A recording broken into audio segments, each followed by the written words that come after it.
That's way better. That's way better than the genetic lottery. So if you've got downfalls, if you are short, if you are bold, if you are ugly, you've hit the fucking jackpot.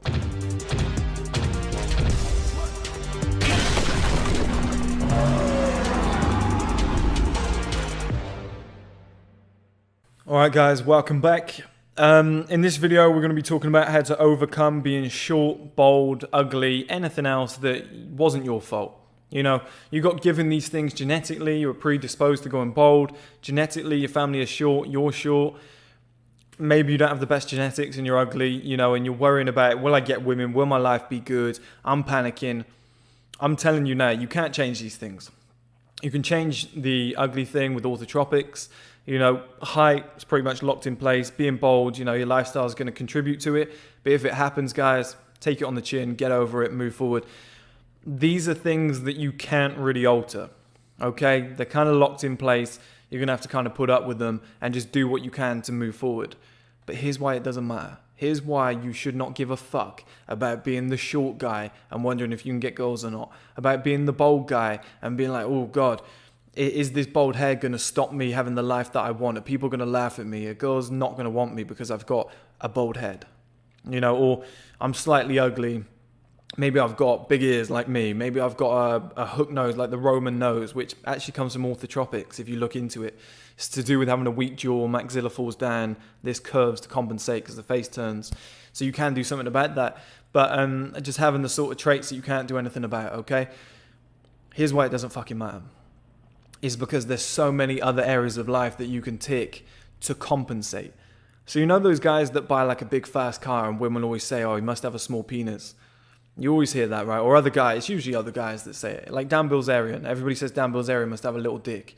Or when he had skinny legs, everyone was like, oh, he's only got all these women around him and stuff because secretly he's a beta male and he's just doing bench press every day. People become haters, but you have to compensate for these other areas of life. So if you're short and you're worried about people taking you seriously, getting women, etc., you think there's going to be a downfall in your life. Let's say you're 5'6" and you're worried. Okay, let's have two scenarios. Here's a guy, he's 6'4". Not a bad looking guy, average face, whatever, average body. Maybe he's in good shape. You know, maybe he's an attractive guy. Let's say he's stupid. Let's say he's got no money. Let's say he's got no drive, no focus, no motivation. He's got nothing really going for him. He's not cultured. You know, he's got all these faults in life. And yeah, he's going to get sex once or twice off women. You know, they're going to be like, he's tall, he's hot, whatever. They're going to sleep with him.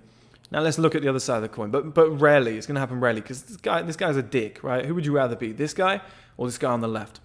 So you're 5'6". You're bold, not the best looking guy in the world.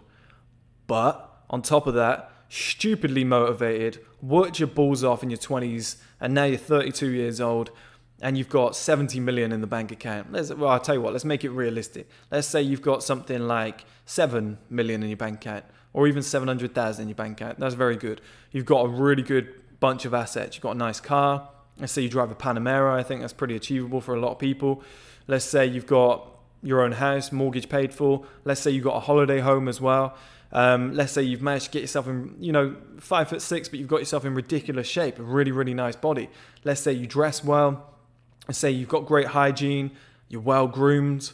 Let's say you're polite, intelligent, well mannered, you know 3 languages. You know, you take care of those around you. You're a family man. You're always nice to those around you. You're a fantastic cook. You know, you're well read. You read 2 books a week or something like that. You're doing orthotropics, so you're still a handsome guy, like a Tom Cruise type. Basically, guys, what I'm getting at is being short compared to those other fucking 50 traits means nothing. Oh, he's a little bit short. But look at what else you're getting in return. You know, it's like buying the best product on the market and being like, oh, it's got all the best features. It's the best product you could possibly buy. But the price is a little bit high, so it puts me off. Or, you know, but they only do it in purple. I don't want it. It's like, I'm fucking buying it. I don't care. If this was a pink mic, but it was the best mic on the planet, I'm buying it. You know, my new camera that I bought, when we do the streaming platform, I'm going to go and buy like probably a 10 grand camera to get that done because I want it to look fantastic. If that camera had sparkly pink flowers on it, I don't care. I'm buying that camera. It's the best camera for the job. I don't give a fuck.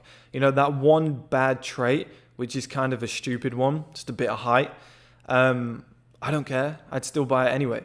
And a lot of women will do the same. And a lot of other guys will do the same. I used to work with a guy he used to call himself this. He used to say he's a short, fat, bold Indian man. And he was. But he was the most confident man I've ever met in my life. The funniest man I've ever met in my life. He's worth about 10 million. He ran his own company. Super intelligent guy. You know, best motivational speaker I've ever heard. Salesman through the roof. One of the best salesmen that's ever lived. Could talk, you know, any woman into bed. Had an attractive wife, you know, had kids, had a great family house. And he'd managed to do whatever he wanted to do in life. And height had meant nothing. He always said every woman's the same height led down. And, you know, with that mentality, it's got him places in life. You know, he's got all these other traits. He dresses well, you know, has nice stuff, nice car, whatever. The women are going to look at that and be like, I don't care if he's 5'6" or 5'7", whatever, and bold. And, you know, look, the only fault he had was he wasn't in shape. But he was training. He was in the gym. He was doing boxing. He was lifting weights and stuff. Had he had ticked the in-shape box and just had, like, the perfect body, this guy's a 10. This guy's a 10 out of 10. I don't care if he's short and bold. He is a 10 out of 10 because all the other traits added together, culminated, make him a 10. And they compensate. And here's the thing, guys. Here's the thing you need to be super happy about. Is the guy who's the Chad, who's born, I know the Americans say this a lot, or in the UK, you know, get a guy who's 6'4", born with great genetics, lovely hair, you know, maybe he looks like he's from Norway or something. He's got those Scandinavian genes and women love him. Blonde hair, blue eyes, big muscles, 6'4", family. He comes from a family of wealth. He's going to have a good life. You know, it's never going to be bad for him, but he's going to get lazy. He's going to get lazy. He might be the guy that ends up being fat in the future, or, you know, has terrible narcissistic traits, or ends up not making his own money, or does a lot of drugs because he's just like, I don't give a fuck, you know, life's too easy for me. The guy who actually has downfalls is usually better off. It's like every cancer patient seems to know more about cancer than the doctors because they give a fuck. They want to research it more because it's their own life. Any guy who's going bald seems to know a little bit more about hair loss and why it happens than hair loss surgeons. Any guy who is short or ugly seems to know more about attracting women than good-looking guys because they study it more. And this is why these downfalls are actually blessings in disguise. Like when I was losing my hair, I panicked so much and I thought, fuck, what's going to happen? Over the period of like a year or two, once I shaved it, I started to realize, I was like, if I just get in great shape, if I'm a successful guy, if I have all these other traits that I mentioned to you guys a minute ago, I was like, what is being bald? It's just it's a bit of hair that's missing. You know, look at somebody like Jason Statham, Vin Diesel, The Rock, you know, all these guys, it hasn't affected their careers or their life or whatever. And there's so many good-looking bald guys out there in the world, or not even good-looking, but successful bald guys that have built an amazing life who are functioning just fine. And you think it's a little bit of hair. What is that? Why is that a problem? Or, you know, you're an ugly guy, but you're in fantastic shape and you've ticked every other box in life. You know, you've done it, guys. You've hit the jackpot because you have something that you have to build on, or something that you have to compensate for. You have a reason to improve. That's the biggest blessing you could ever have, because it's the motivator to get you in the gym. You know, when you're already at the top, it's easy to get lazy and just take a break or take a couple of days off. It's like anybody who's broke ends up becoming super successful. Like people who grow up in the mud end up becoming the billionaires. You know, it's never the people who grew up in the middle class or whatever, or very rarely is it. There's a lot of self-made people that came from the mud. There's a lot of short guys who sleep with a ton of women, or have the best confidence or the best body language, or they're the best at sales or something, because they're compensating. They've had to learn to evolve. It's like hot women. Most hot women are quite dense. They're quite basic because they haven't had to evolve. People are talking to them. They haven't had to develop like a personality or a certain level of intelligence, because they can just get by on their looks. And as a man, if you've got pitfalls, if you've got downfalls, you're lucky, because you have something to improve upon. You have a motivating factor. You have all these other traits that you could tick the box of, and you could put them in place. You can replace them with the other traits. And let's be honest, guys, as well. Who wants to be the tall, good-looking guy, you know, with great hair and whatever, who's getting women because he exists? You know, maybe a few people do. Maybe it would be easier. It would be nice. You know, a lot of us would tick that box and be like, this is nice. This is easy. But wouldn't you rather be getting women because of the man that you are? You know, given both choices, wouldn't you rather sleep with the same woman as the bold, short, ugly guy who's managed to tick every other box in life and has earned that woman? You know, she's now looking and going, he's just such a good guy.